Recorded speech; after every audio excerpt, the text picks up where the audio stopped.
हे दोस्तों, आप सभी का जो है बहुत बहुत स्वागत है आज के इस नए वीडियो में। और आज जो है हम यहाँ पे बात करने वाले हैं दैट इज़ ये जो गवर्नमेंट सिक्योरिटीज़ है आप उसे कौन से फॉर्म में रख सकते हो।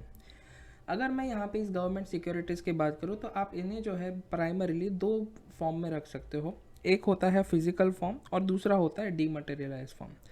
बट अनफॉर्चुनेटली आप कह सकते हो 20 मई 2002 आरबीआई ने यहाँ पे एक जो है रूल पास किया और उसके बाद यहाँ पे कंपल्शन कर दिया है कि आपको जो भी गवर्नमेंट सिक्योरिटी या स्टॉक सर्टिफिकेट चाहिए आपको उसे जो है डीमटेरियलाइज फॉर्म यानी अपने डीमैट अकाउंट में ही रखना है। तो चलिए देख लेते हैं कि फिजिकल फॉर्म में जब होता था तो उस टाइम पे क्या होता था। तो गवर्नमेंट सिक्योरिटीज़ ये जो सर्टिफिकेट है वो सर्टिफिकेट के फॉर्म में जो है रखा जा सकता है, मतलब फिजिकल फॉर्म में आप इसे रख सकते हो। ये स्टॉक सर्टिफिकेट जो है वो पीडीओ के पास रजिस्टर्ड किया जाता है।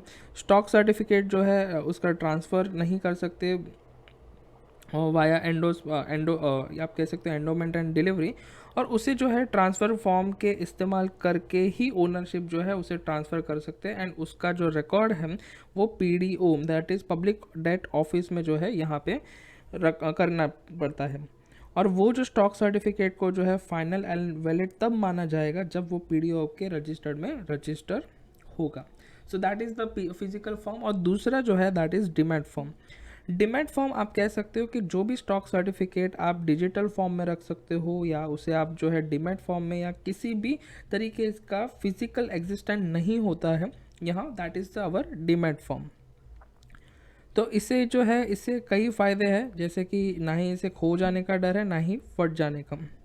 होल्डर जो है वो ये सिक्योरिटीज़ को दो फॉर्म में डिमैट में रख सकते हैं।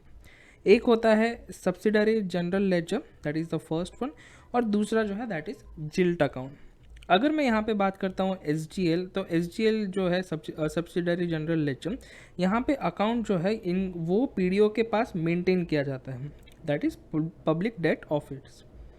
ये जो एस अकाउंट उनके पास जो है जो उन्हीं के पास दिया जाता है जो फाइनेंशियली स्ट्रांग होते हैं, जैसे कि कमर्शियल बैंक्स हो गए, पब्लिक डेवलपर्स हो गए, अर्बन कॉरपोरेट बैंक हो गए, या नॉन बैंकिंग फाइनेंशियल कॉरपोरेशन जो भी आरबीआई के गाइडलाइन या रेगुलेटर के तहत मीट करते हैं उन सारे क्राइटेरियाज को, उन्हीं को जो है वो यहाँ पे आप कह सकते हैं एस अकाउंट प्रोवाइड करते हैं। दूसरा होता है जिल्ट अकाउंट। जिल्ट अकाउंट मतलब क्या? जिल्ट अकाउंट मतलब आप कह सकते हो कि अभी देखिए जैसे कि यहाँ पे एस क्या एक लिमिटेड है, एक रेस्ट्रिक्टेड है कि सारे लोग इसका इस्तेमाल नहीं कर सकते। तो जिन भी निवेशक को जो है जिनके पास ऐसा जो है एक स्पेशल एडवांटेज नहीं है वो यहाँ पे जिल्ट अकाउंट ओपन कर सकता है। तो यहाँ पे जो है आपको यहाँ पे रेस्ट्रिक्शन किसी भी तरीका नहीं होने से यहाँ पे जो इन्वेस्टर हैं वो गवर्नमेंट सिक्योरिटीज़ में इन्वेस्ट करने के लिए वो जिल्ट अकाउंट का ओपन कर सकते हैं। और ये जो है पीडी के साथ जो है यहाँ पे सी एच जी एल के लिए यहाँ पे उनको अकाउंट ओपन करना पड़ता है। तो यहाँ पे जो है ये जो सर्विसिंग होता है ये जिल्ट अकाउंट का वो ज़्यादा करके जो है इलेक्ट्रॉनिक होता है, और इससे जो है एक यहाँ पे किसी भी ट्रबल नहीं होता, आसानी से इसे आप ट्रेड कर सकते हो, मेंटेन कर सकते हो इन सारे सिक्योरिटीज़ को। और इसका जो मैच्योरिटी होता है, मैच्योरिटी के टाइम जो भी रिसिप्ट मिलता है, जो भी आप कह सकते हो जो आप कह सकते हो कि अमाउंट क्रेडिट होता है, वो पीरियोडिक इंटरेस्ट कह लीजिए, प्रिंसिपल अमाउंट जो है वो सबसे पहले तो जो है यहाँ पे जो भी करंट अकाउंट होता है कस्टोडियन बैंक या फिर पीडी का जो आरबीआई के साथ रजिस्टर्ड है उनके पास जाता है, और फिर वहाँ से वो जो है इमीडिएटली पास किया जाता है जिल्ट अकाउंट होल्डर के पास। तो इन्वेस्टर जो है उनके पास ऑप्शन है, मतलब इन्वेस्टर जो उनके पास ये जी सेक होल्ड करना चाहे तो आप होल्ड कर सकते हैं डीमटेरियलाइज फॉर्म में, इवन डिपॉजिटरीज के पास भी कर सकते हो। ओके और ये फैसिलिटेट करता है trading in government securities on stock exchange. Okay अभी इसके बाद यहाँ पे ये जो ट्रेडिंग जो है ये यहाँ पे गवर्नमेंट सिक्योरिटी में वो कैसे प्लेस होती है। ओके तो सभी हमने यहाँ तक अभी हमने देखा कि ये कौन से फॉर्मेशन में होता है। एक होता है फिजिकल फॉर्म में जहाँ पे स्टॉक सर्टिफिकेट होता है, और दूसरा आप कह सकते हो डीमैट फॉर्म में कि जहाँ पे आप कह सकते हो कि सारा डीमटेरियलाइज होता है, सब इलेक्ट्रॉनिक डिजिटल होता है। तो अभी ये इसका जो गवर्नमेंट सिक्योरिटीज़ है वो यहाँ पे प्लेस कैसे होता है, इसके ट्रेडिंग यहाँ पे पॉसिबल कैसे है। तो सबसे पहले आता है NDS-OM। ओके NDS का फुल फॉर्म है negotiated dealing system order matching. Okay फिर दूसरा है OTC या फिर टेलीफोन मार्केट। तीसरा है non dealing system order matching for web application, और चौथा है स्टॉक एक्सचेंजेस। ओके, अब इन चारों को जो है हम वन बाय वन करके समझते हैं। सबसे पहले आता है NDSOM, that is negotiated dealing system order matching. Okay, so अगस्त 2005 में जो है यहाँ पे RBI ने एक इंट्रोड्यूस किया था anonymous screen based order matching, जिसको कहते हैं NDSOM। मतलब यहाँ पे क्या होता है, यहाँ पे आप कह सकते हो कि जैसे हम स्टॉक मार्केट में जो है कोई भी ऑर्डर प्लेस करते हैं तो आपको ये नहीं पता कि आप किसके पास से खरीद रहे हो या फिर आप किसको बेच रहे हो। सेम उसी तरीके से यहाँ पे क्या होता है कि अगर आप कोई भी ऑर्डर प्लेस करते हो वो सेकेंडरी मार्केट में, वो सामने वाले को नहीं पता चलता, तो सारी चीज़ें यहाँ पे एनोनिमस होती है। दिस इज़ एन ऑर्डर जो है ये इलेक्ट्रॉनिक सिस्टम से होता है कि जहाँ पे पार्टिसिपेंट्स जो है एनोनिमसली जो है अपने ऑर्डर यहाँ पे प्लेस कर सकते हैं, और यहाँ पे जो भी सिस्टम जो है वो प्राइस के हिसाब से जो है ऑर्डर मैच होता है, वो यहाँ पे उस तरीके से यहाँ पे प्लेस किया जाता है। डायरेक्ट एक्सेस जो होता है वो NDSOM का, वो ज़्यादा करके जो है यहाँ पे फाइनेंशियल इंस्टीट्यूशन जैसे कि commercial banks, primary dealer, well manage and financially sound urban cooperative bank and NBFC के पास ही जो है यहाँ पे होता है। और ये जो है इसका सबसे बड़ा ये फ़ायदा है कि ये प्राइस ट्रांसपेरेंसी में और बेटर प्राइस डिस्कवरी के लिए जो है NDSOM that is negotiated dealing system order matching का जो है काफ़ी ज़्यादा यहाँ पे इस्तेमाल होता है।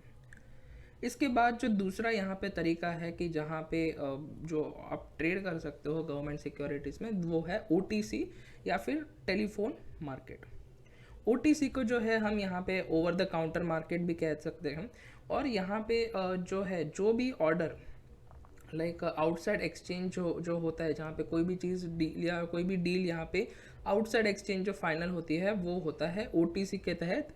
Okay, that is over the counter. In the government securities market, participants who want to buy or sell a government securities may contact a bank, PD or financial institution either directly or through a broker registered with the SEBI and negotiate price and quantify of securities. मतलब यहाँ पे आप कह लीजिए कि अगर आपको कोई भी गवर्नमेंट सिक्योरिटीज़ बाय करना है, मतलब किनको भी यहाँ पे, तो वो यहाँ पे जो है बैंक और फाइनेंस PDs या जो है फाइनेंशियल इंस्टीट्यूशंस, उनको वो यहाँ पे कांटेक्ट कर सकता है, और वो जो है यहाँ पे निगोशिएट करते हैं price and quantity of securities. तो ये सारे जो निगोशिएशन होता है वो हालांकि फ़ोन पे होता है, और इससे जो है अगर डील स्ट्रक हो जाती है या एग्री हो जाती है, दोनों काउंटर पार्टीज यहाँ पे अग्री होते हैं उस पर्टिकुलर अमाउंट एंड रेट पे, तो उससे जो है फिर वो फाइनलाइज किया जाता है। In case of buyers like UCB that is urban cooperative bank, अगर उनको कोई यहाँ पे सिक्योरिटी बाय करना है जो बैंक डीलर के पास है, जो ऑथराइज है bank to undertake transaction in government securities, तो वो यहाँ पे क्या करेंगे, अदर मार्केट पार्टिसिपेंट्स जो है जिनको बेचना, अगर ये खरीदना चाहते हैं तो वो एक यहाँ पे सेलर को ढूंढेंगे ओवर द टेलीफोन, और यहाँ पे वो प्राइस कोटेशन करेंगे। अगर यहाँ पे ये डील फाइनल हो जाती है तो यहाँ पे एक डील स्लिप करके जो है वो बनता है, और यहाँ पे जितने भी ट्रेड्स होते हैं वो over the counter that is outside the exchange किया जाता है, और इसका जो रिपोर्ट बनता है वो हर 15 मिनट में यहाँ पे NDSOM जो हमने यहाँ पे देखा, NDSOM दैट इज़ एक प्लेटफॉर्म है, यहाँ पे उसे पब्लिश किया जाता है। So that is the second thing, OTC telephone market. इसके बाद जो थर्ड चीज़ जो अवेलेबल है that is NDSOM web application. अभी यहाँ पे जो है आप कह सकते हैं RBI ने जो है वो 29 जून 2012 को यहाँ पे NDSOM वेब दैट इज़ ये जो है ये non dealing system order matching ये वेबसाइट पे होता है, वो जो है वो अपना एक सिस्टम है। यहाँ पे जो है आप वेब एप्लीकेशन पे भी जो है आप कर सकते हो कि जिससे जो है जिल्ट अकाउंट होल्डर्स, ओके, तो वो जो है डायरेक्ट यहाँ पे पार्टिसिपेट कर सकते हैं। जैसे कि आपको पता होगा कि NDSOM में क्या होता था, जैसा हमने देखा कि वहाँ पे जो स्ट्रॉन्ग फाइनेंशियल इंस्टीट्यूशंस है जैसे कि बैंक, PD, उनका डायरेक्टली कनेक्शन होता है, तो उनके पास जो है सारी डिटेल्स पहले आती थी।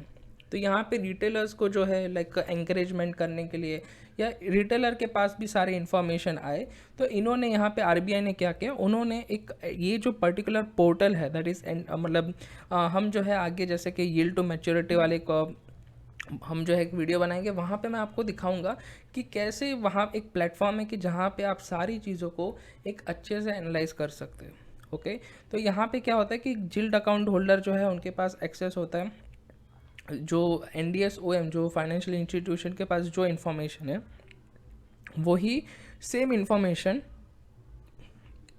यहाँ पे इनके पास अवेलेबल होती है। तो जिल्ट अकाउंट होल्डर्स जो है उनके पास एक बेटर पोजीशन होता है कि उनके जितने भी ऑर्डर्स है, जैसे कि कोई ऑर्डर प्लेस किया हो, मॉडिफाई हो, कैंसिल हो, होल्ड हो, रिलीज हो, वो सारे ऑर्डर को एकदम अच्छे से कर सकते हैं। और उनके पास एक रियल टाइम लाइव कोट होता है इन द मार्केट।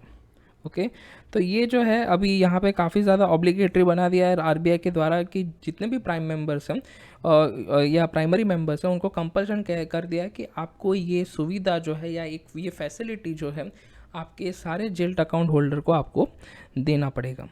ओके इसके बाद यहाँ पे जो लास्ट आता है that is stock exchange. Okay तो जैसे कि यहाँ पे सेबी को भी एडवाइस किया गया। SEBI is nothing but securities and exchange board of India.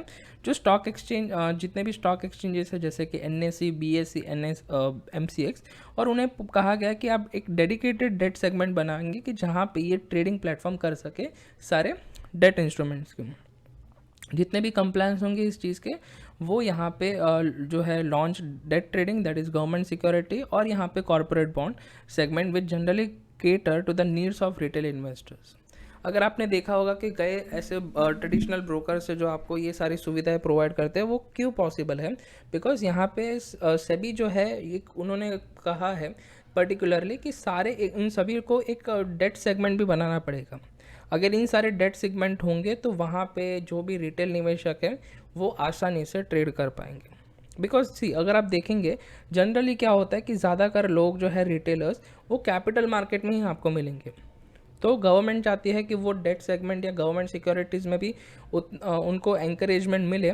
तो यहाँ पे क्या क्या है, तो स्टॉक एक्सचेंज के द्वारा भी जो है यहाँ पे रिटेल निवेशक को जो है यहाँ पे एंकरेजमेंट दिया गया है। उसी के साथ साथ आपको पता भी होगा कि जैसे अगर हम SDL की बात करें, स्टेट डेवलपमेंट लोन की, तो वहाँ पे भी गवर्नमेंट ने क्या किया, RBI ने क्या किया कि वहाँ पे 10% रिजर्व जो है उन्होंने रिटेलर्स के लिए रखा, सो दैट यहाँ पे सभी का पार्टिसिपेशन हो। सो आई होप आप सभी लोगों को जो है ये वीडियो समझा होगा। एंड अगर आपको कुछ भी डाउट होता है रिगार्डिंग, आप कह सकते हो कि आपको नहीं समझा कि टाइप ऑफ फॉर्म्स के बारे में, या फिर अगर आप कह लीजिए कि अगर आपको ये नहीं समझा कि कैसे ट्रेड होता है, कौन से प्लेटफॉर्म्स हैं, so you can definitely mention your point in the comment section. So ये वीडियो देखने के लिए आपका बहुत बहुत धन्यवाद। मिलते हैं किसी नए वीडियो में।